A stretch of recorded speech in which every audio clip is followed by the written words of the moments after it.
Good morning. Isn't it great having the choir back? Yeah, I think so too.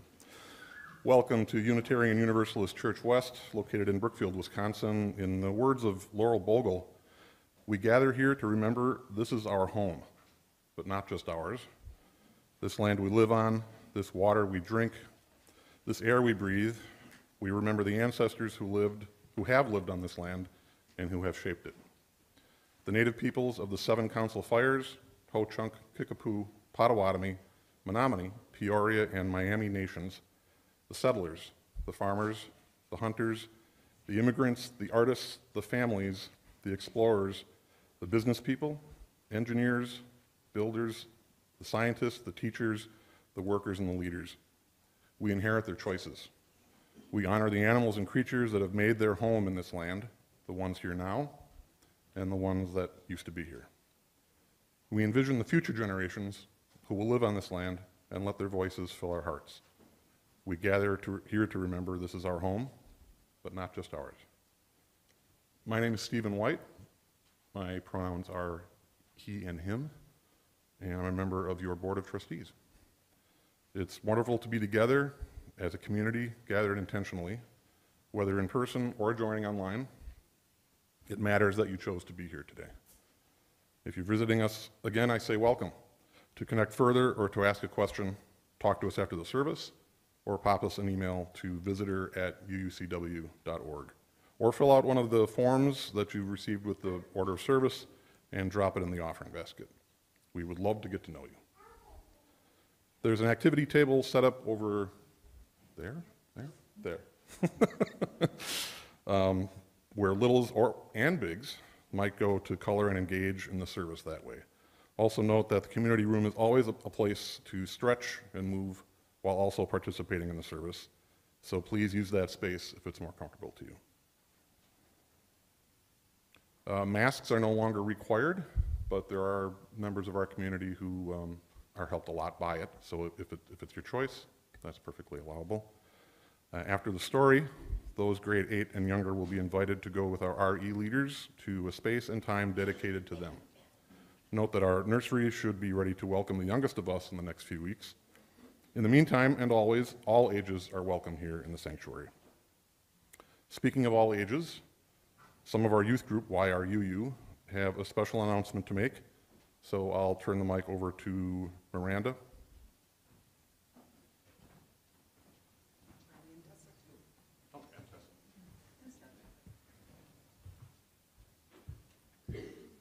Hello, everyone. Good morning. My name is Miranda, and I've been in YRUU since last year. I've taken RE classes since I was in 3rd grade, and I've been a member of UUCW since I was 1 year old.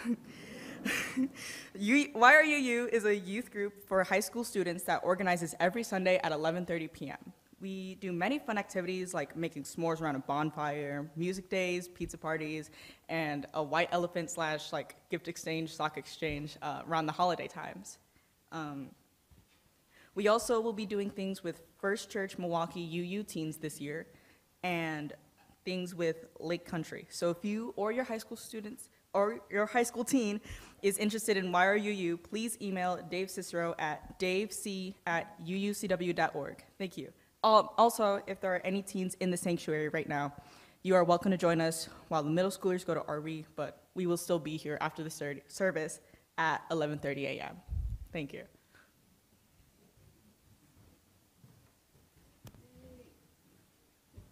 Thank you. Thank you very much.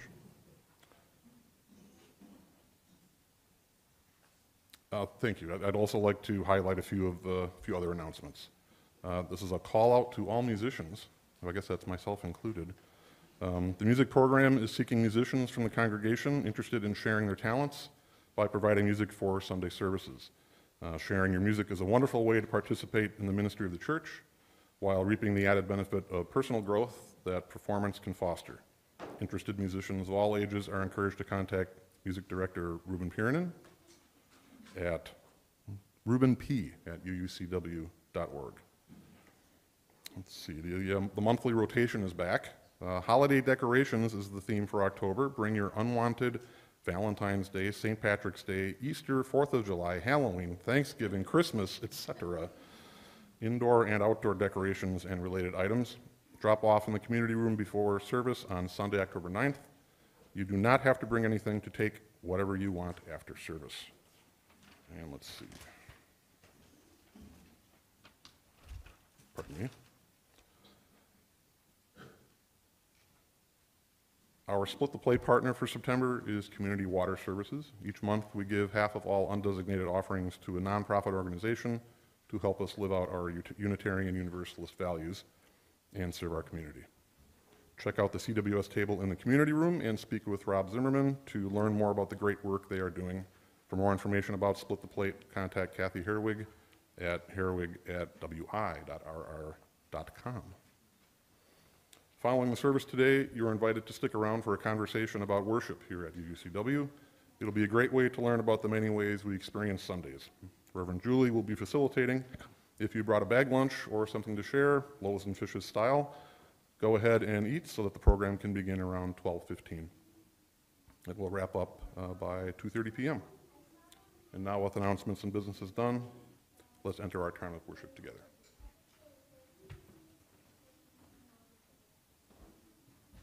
Jealous.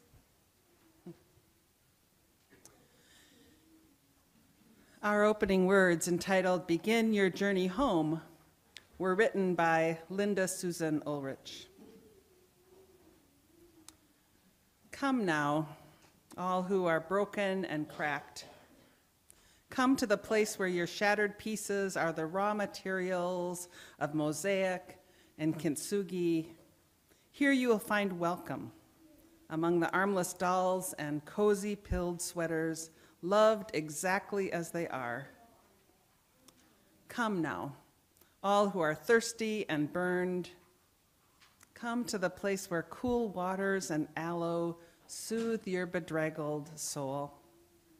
Drink your fill, salve your skin, then fill your canteen and return once more to the struggle, knowing the well will remain unobstructed. Come now, all who long for the stars, come to the place where that vision of infinity is written upon the people's hearts. Hold it until you've memorized the way. Set your compass to point towards hope and begin your journey home. Come, wherever and for however long you've been wandering or lost, however thirsty or bedraggled, come in honor of your searching mind and spirit. And let's begin by singing, which is always a beautiful balm for my soul. Please rise in body and or spirit and join with me and the choir in singing For the Earth Forever Turning.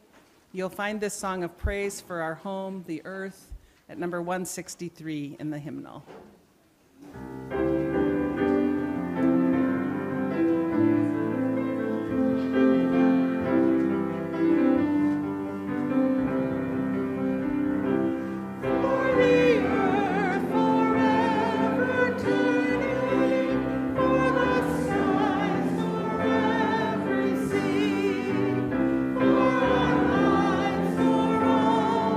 Cherish, see our joy.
top after you take the top off.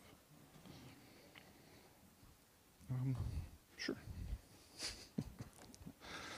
We'll light a flame here and ask those of you at home to do the same. The flaming chalice is the symbol of Unitarian Universalism.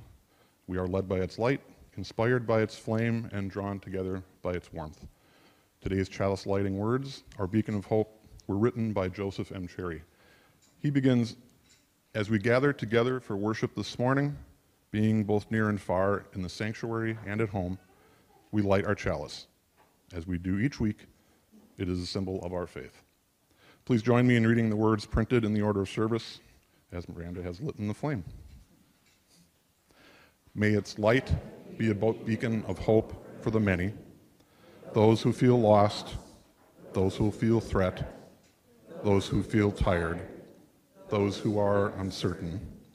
May our beacon of hope help you find home, help you feel safe, give you respite, and honor your searching mind and spirit.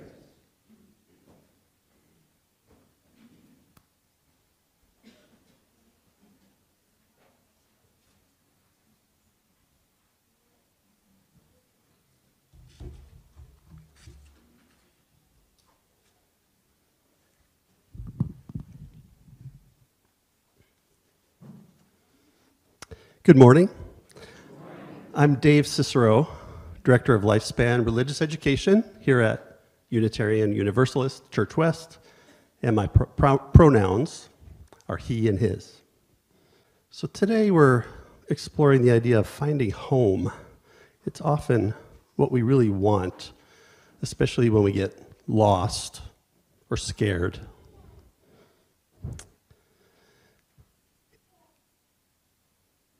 Our story today, to remind us of one place that we might find a beacon of hope, helping us to find our way home again. It's symbolized in our flaming chalice. This story, I think, will remind us of what we hold inside that can help us find our home base. The story is called The Girl and the Wolf. It's by Katharina Vermette from Treaty 1 territory in Winnipeg, Manitoba. And the pictures that you'll see are by Julie Flett of Vancouver, British Columbia.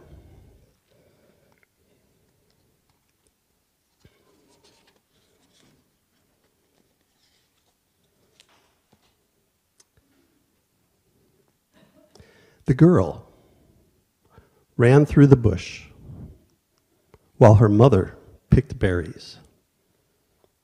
She was helping, but mostly running. "Don't go too far," her mother called. "It's going to be dark soon." "Okay," the girl said, but kept running. I find it interesting, there's no names. The characters are not named, so perhaps they could be anyone. They could be us. It could be you.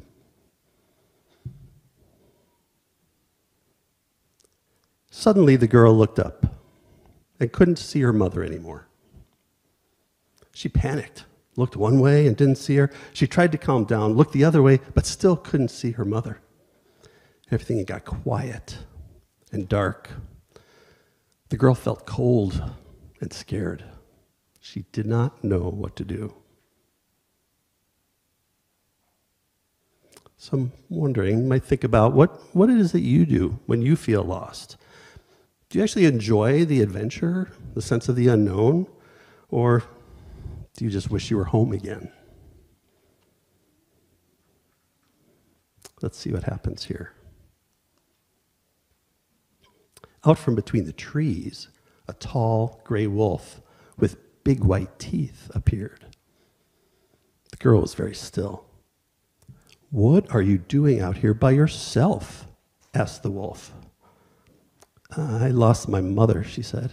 "I can't find my way back." "You must be scared, little one," said the wolf in a quiet voice. Yes, I am," the girl told him. "Well, do you know the way back?" The girl shook her head. So, a girl, red dress, in the woods, gray wolf. Do we know where this is going? Reminds me of some other stories that I've heard.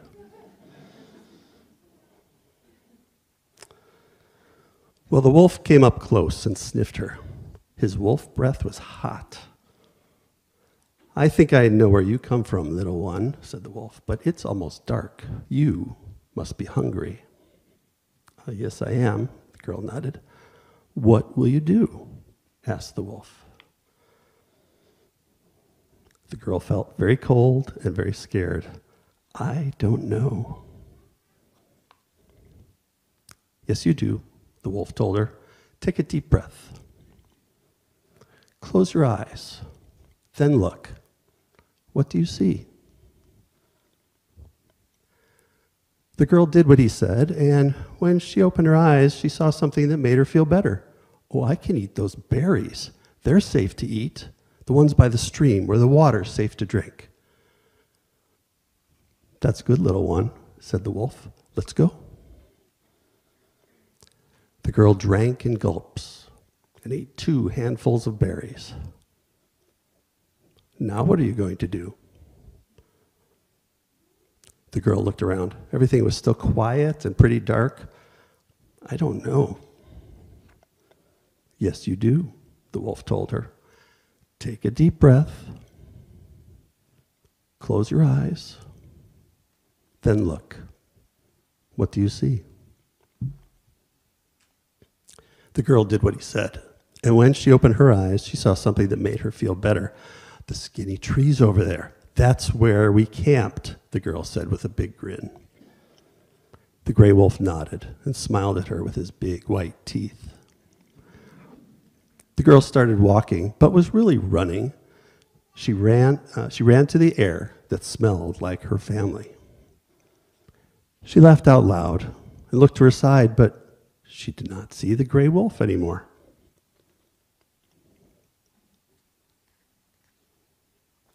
Just then, her mother appeared with a basket full of berries. Oh, my girl, the mother cried. I told you not to go too far. Mama, I was lost, and a wolf helped me. Her mother was surprised. A wolf? Yes, the girl said. He was big and gray. At first, I thought he was going to hurt me. Her mother smiled. Real wolves can hurt people. But I've heard old stories about wolves who help lost children, too. The girl smiled. She was glad this wolf had been the helping kind. When they returned to camp, the girl told everyone about her bigger adventure and her special wolf. That night, she tied tobacco in red cloth and left it at the bush's edge because she didn't know a better way to say thank you.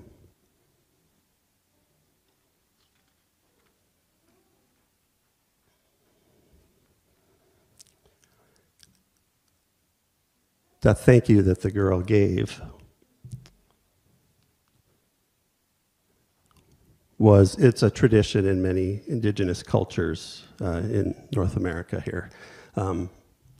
And students going to RE classes today will have a chance to maybe think about this story a little bit more and share some ideas about what they do when they need to try and find home and how they find their way back home, the kinds of things that remind them of home, let them know they're there.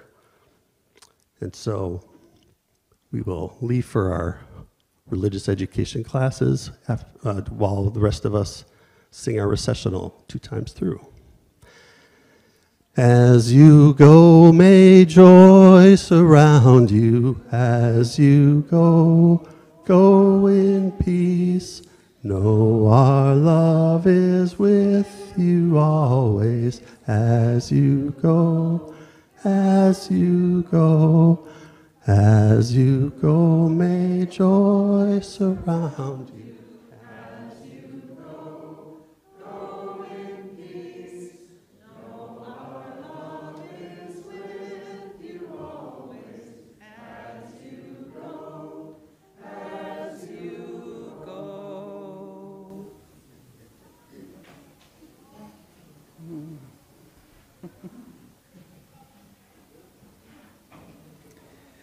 Go in peace. I'd like to invite you to inhabit that beautiful story for just a few minutes. Take a couple of deep breaths. Center yourselves as best you can. Find a comfortable way to just settle in.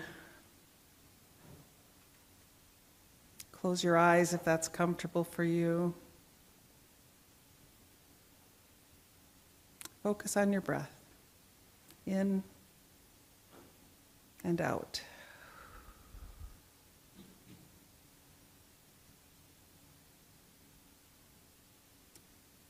Well, it's not unusual to literally get lost or to lose our sense of equilibrium or to be homesick. For this moment, consider your experience of being lost in that more existential or spiritual way. You know, that feeling of purposelessness, loss of direction, having the rug pulled out from under you.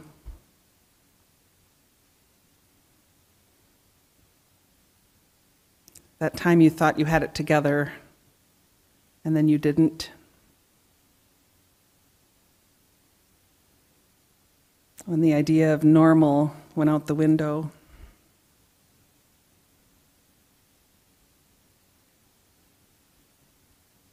When what was predictable went off the rails.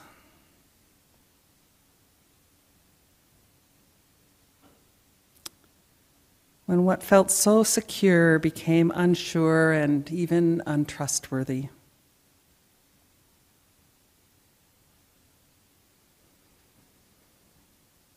When have you been in a place like that?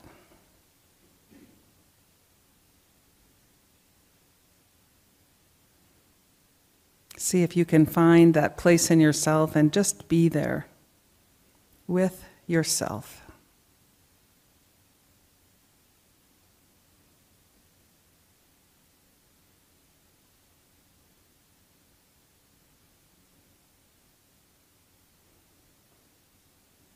Can you hear the voice of the wolf asking you what you're going to do?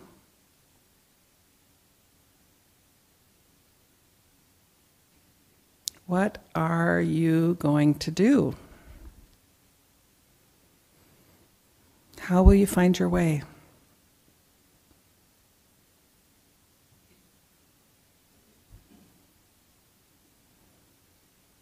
And allow yourself to not know. Remind yourself you don't know. I don't know. I don't know. Just feel, face that emptiness. I don't know. Let yourself be emptied.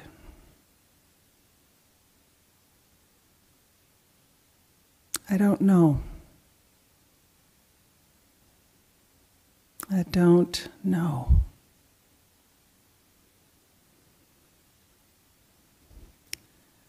Let's sit with that for just a moment until the bell rings.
My name is Lori Bodie, and the pronouns that I use are she and her. The following words are from James Ishmael Ford, who is a Zen Buddhist as well as a UU minister. As we attempt to walk responsibly on this planet, we need perspective. If we hope to make a difference, we need a place from which to act. So what are the Buddhist insights that can make our lives deeper and more productive? This is the purpose of Zazen and koans. I walk down to the corner store and get a quart of milk. I sit in the playground and sing a silly song with the children. For the point is to return. To find our depth is to return to daily life. We wander the world to find the wisdom that is always right here. It is always right at home. For this is the secret of the Zen way. We sit quietly or walk quietly. Perhaps we engage koans. We visit with a friend. To sit on a hillside with the rivers and the earth, the grasses and the trees, and enjoy that full round moon shining overhead, that is the fullness of Zen, and indeed, the fullness of our humanity. For the point of Zen is just this, emptying. And out of this emptying, returning home. Our personal identities are exactly identical with that great emptiness. We must learn this truth with our bodies and our minds complete. To find genuinely open hands, we must come to know ourselves. There's a great deal in this returning with open hands. There is an ethic of enlightenment, and there are many consequences to our realization that in one aspect of genuine reality, we are all one. For when we truly attend, we may discover some of how that can be done profitably. For the way of intimacy is a way of respect, of beauty, and of grace. For all I want to do is to remind you, my friend, of the beauty and the grace of this very moment. For this is home. This very place is where we find wisdom. This very moment reveals what needs to be done and what can be left alone. Whatever tradition we claim, whatever religion we embrace, this moment shows its truth. This right here and right now moment is the great play of existence, of life and of death, of all that is, all that was, and all that shall be. For this very moment is both the doorway to heaven and heaven itself. Our teachers and friends who have walked the way before us, they stand at that door beckoning us. They give us a broad wink. A crooked finger wiggles at us, beckoning to us, welcoming us. All we need do is step through.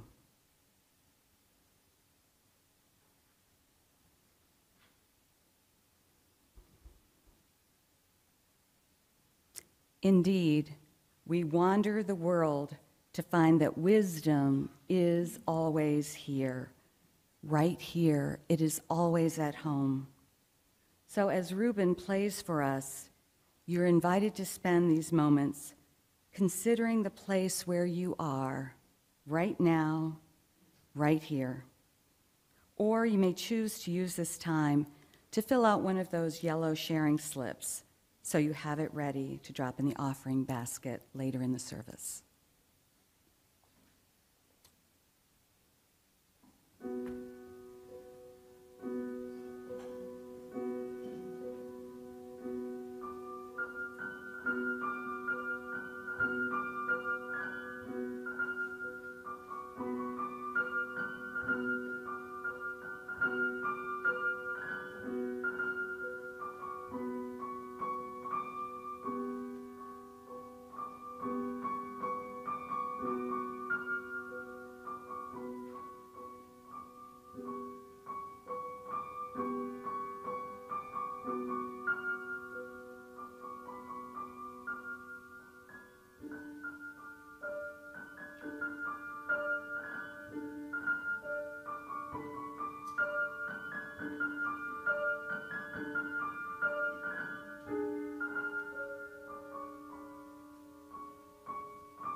I read a story the other day that told of all the lost and found that accumulates at the offices of London's transit systems.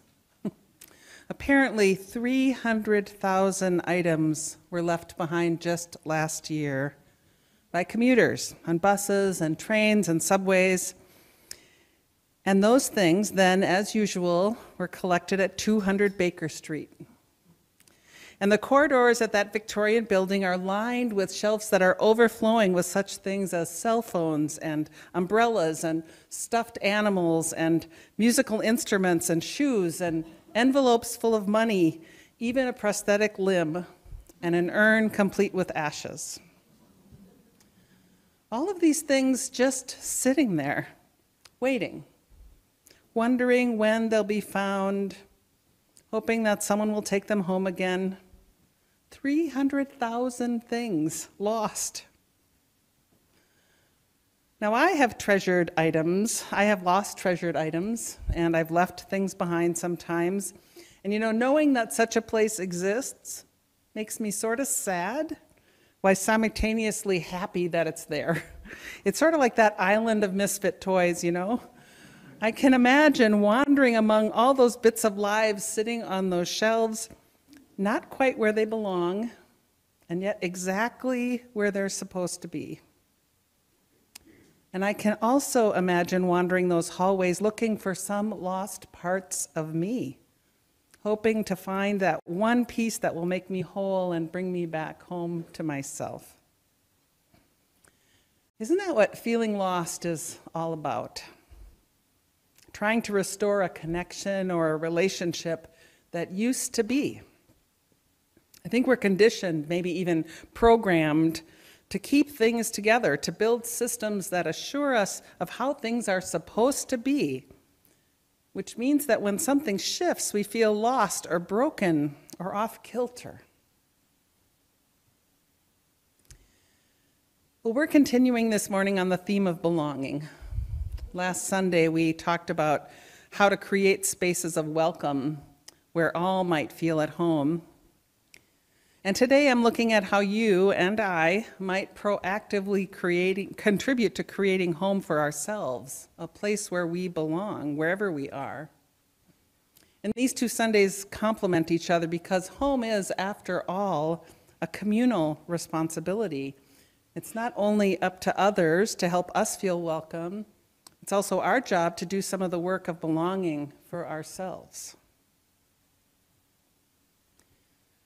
So here's another story that perhaps many of you have heard. It comes from a really old book called Exodus, written, oh gosh, probably 1,000 years before the Common Era. A book that's part of the Torah, the Hebrew Scriptures. William Bridges, a transition guru, refers to this book as a management classic because he thinks it tells a story of how to lead a group of people from the old way of doing things to a new way. And as the story goes, there's this situation in Egypt in which a group of people, the Israelites, are being held in bondage. And a grassroots leader, Moses, he steps forward to try to free his people, but instead, the ruler keeps pushing those people into worse and worse situations, requiring more and more of them until they just can't take it anymore. And well, all hell breaks loose. Exodus names what happens as plagues. But essentially, all the upheaval is an indication that the old systems are breaking down until the ruler, Pharaoh, gives up and lets the people go.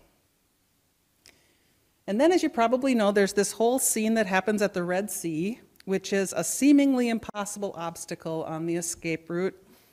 And somehow, miraculously, yada, yada, yada, the Israelites get across, creating a point of no return. They're not going back to the old ways, even if they wanted to. And as it turns out, the management challenge for Moses begins then. Because for the next 40 years, the Israelites, who had thought they were heading for the promised land where they'd find milk and honey, they end up wandering in the desert. Lost. On an existential lost and found shelf. How could they possibly stick together and continue to hope for or even believe in a new beginning when they're hot and tired and hungry? And then they're there for 40 years.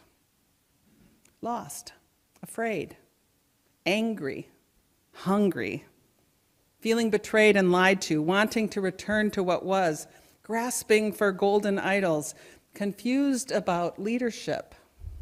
Well, welcome to being lost in the desert, folks, because wandering in the wilderness is what interim ministry is all about. You see, being in the desert has a purpose. It's not really about finding one's way out, but about waiting there until the gifts of being lost make themselves known. It's about being willing to just sit with all the feelings of uncertainty until some voice within us reminds us that we are home right where we are, that we belong, and that we know the way. Here's the thing. Being in the desert needn't be about being lost at all. It's just that one is in an unfamiliar landscape for both heart and mind, even body. It might feel like being lost, but really it's that being in a desert, a wilderness, is simply a crucial part of the journey from the old way to a new way of being. So I would posit that any time we are lost existentially, feeling adrift without a home, we are at a meaningful and necessary crossroads between an old way and a new way. And the way out is just to be there, to embrace the place we're in, and to just let the desert do the work that it needs to do. And that means hanging out in that place until, and not until, we are fundamentally changed by that wilderness experience. Think back to 2019 if you can. I wasn't here, so I can't even suggest what UUCW was like then. But if you were here, can you remember what was going on and how it felt to be part of this community then? At that point, your minister had been with you for 15 years. Things were pretty good. But at least from some of the stories you've told me, there were beginning to be some cracks in the system, some indications of feeling trapped or stuck in ways that maybe needed some change. Did you experience it like that? I don't know. But I encourage you to think back on that, to think what it was like. And then along came COVID, which, while not unrest bubbling up from within, it visited its own kind of plague on all of us, leading to all kinds of upheavals and breakdowns in life as we knew it. And George Floyd was killed, and the world was turned upside down again, and Reverend Suzelle announced her retirement. And then came lots of disagreements about leadership and what to do. And eventually, UUCW arrived at and made a decision to cross its own Red Sea, moving toward an as yet unnamed promised land. And now there's no going back. And here we all are in the wilderness. What are we going to do? Well, William Bridges talks about 3 stages in any transition: the ending, the neutral zone, and the new beginning. My time with you is really mostly about being in the neutral zone. First, of course, we'll really need to be sure about that we've dealt with the ending and the letting go part. And when we've properly attended to that, then our job together is to sit in reflection, to stare off toward what seems an unreachable horizon, to hold that discomfort, to slow down, not to rush, to ponder, to consider what you're carrying with you, what you want to continue to carry, and what needs to be set down. You're being asked to just spend some time, 40 days, 40 weeks, 40 months in the desert. And here's why. It is only in the neutral zone, only in the wilderness, that creative breakthrough can happen. It's only when we're lost and willing to empty ourselves enough to listen that we can hear that still small voice within that assures us that we are still at home, in spite of being in an unfamiliar place that we do not yet know. You will recognize the familiar, and you will find your way. But for now, the task is to just sit and listen. This is an important place to be, a necessary place, because it's in the falling apart and breaking down that the new emerges. As Picasso once said, every act of creation begins with an act of destruction. When we don't know where to go or what next thing to jump into, really, our only choice is just to be where we are, sitting with what is. Every instant of being lost is an opportunity to discover home, the one that's always right here inside us, within us, in a new way. So what matters now that we're in this place, this unsettling, unfamiliar, disturbing terrain for our hearts and minds? Well, for one thing, I would say it helps to avoid thinking and acting in ways that only agitate and make us less likely to be able to settle into that unknown. So however we can, it's good to minimize behaviors and thoughts that contribute to feeling lost. Things like comparing, criticizing,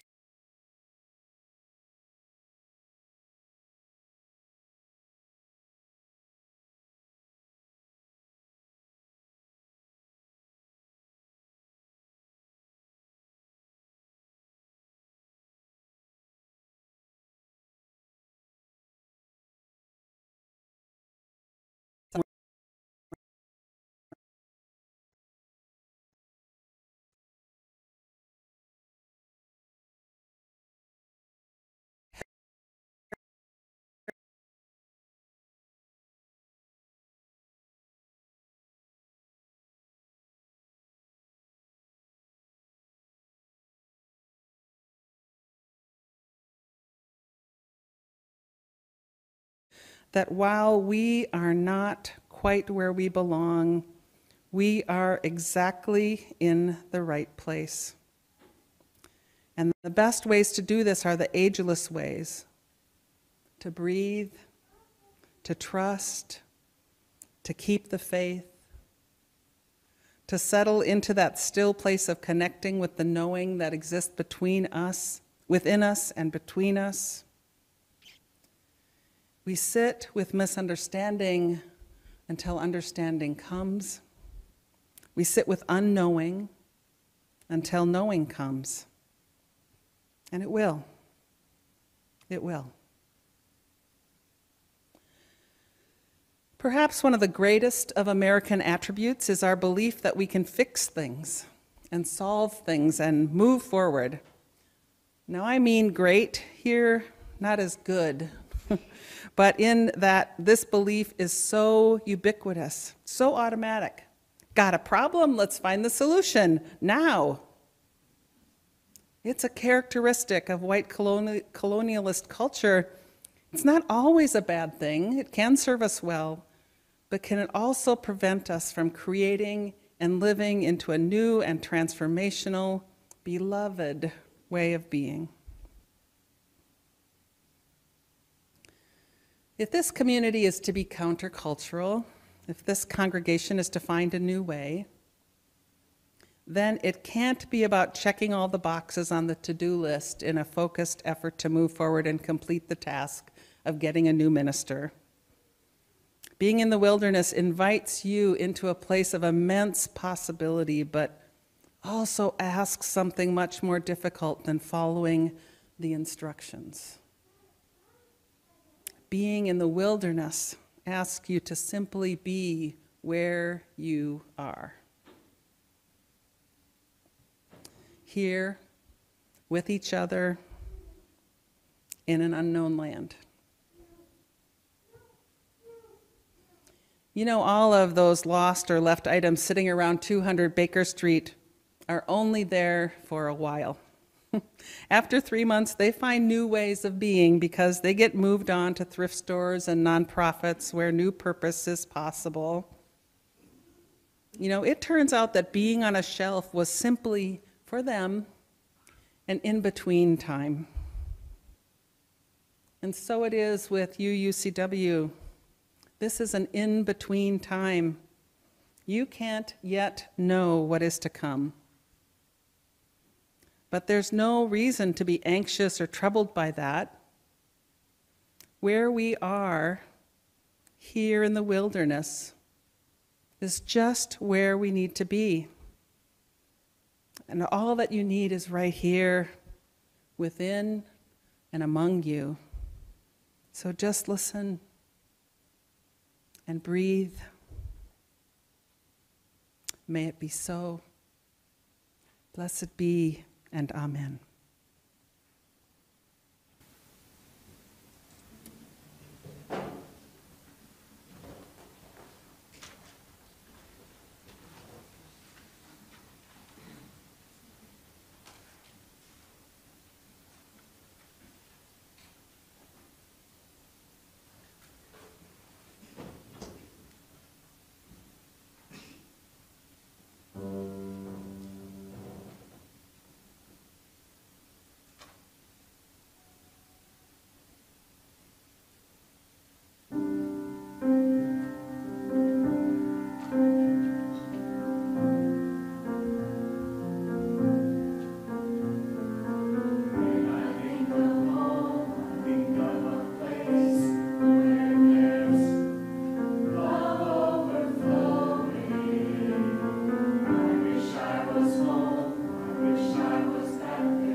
Thank you.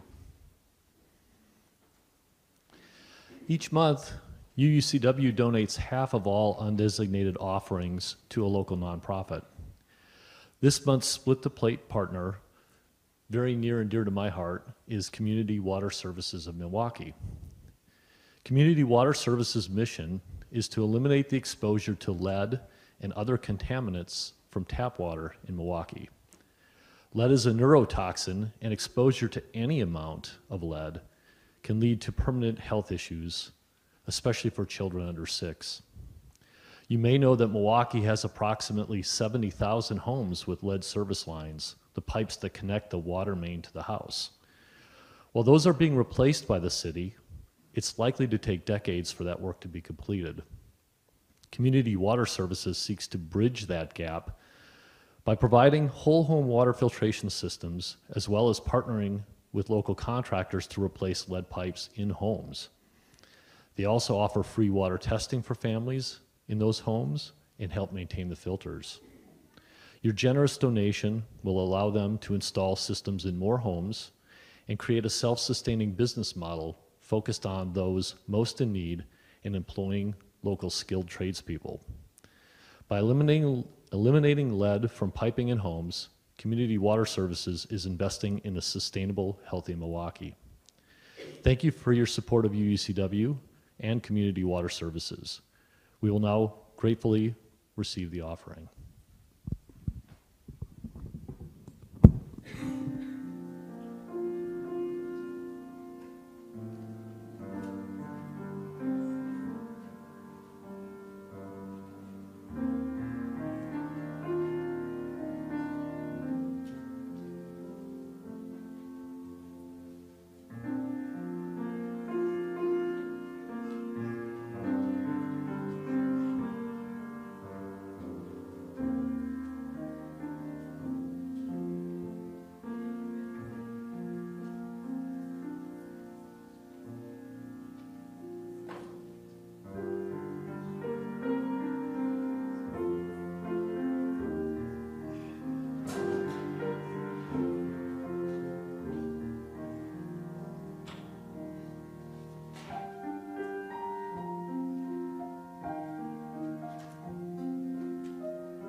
In the words of Alicia Carpenter, who was lyricist for our closing song, by my own light illumined, I've journeyed night and day. The ever-spinning universe, there shall be my home. I sing and spin within it as through this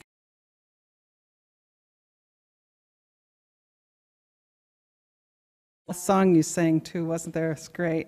So let's sing and spin if you're so moved as we sing number 3, Free Spirit Onward Leads, and then please remain standing for our closing words.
So everybody, take a look around. Offer gratitude in whatever way you can, like tobacco in a red bundle, for the wisdom, the help you find here. These are the words of Teresa I. Soto. We hold hope close. In this community, we hold hope close. We don't always know what comes next, but that cannot dissuade us. We don't always know just what to do, but that will not mean that we are lost. We rely on the certainty beneath, the foundation of our values and ethics. We are the people who return to love like a North Star and to the truth that we are greater together than we are alone. Our hope does not live in some glimmer of an indistinct future. Rather, we know the way to the world of which we dream, and by covenant and the movement forward of one right action and then the next, we know that one day we will arrive at home. Taking all of this with us and using it to feel at home within ourselves, we extinguish our chalice, but never its light, its fire, and its warmth.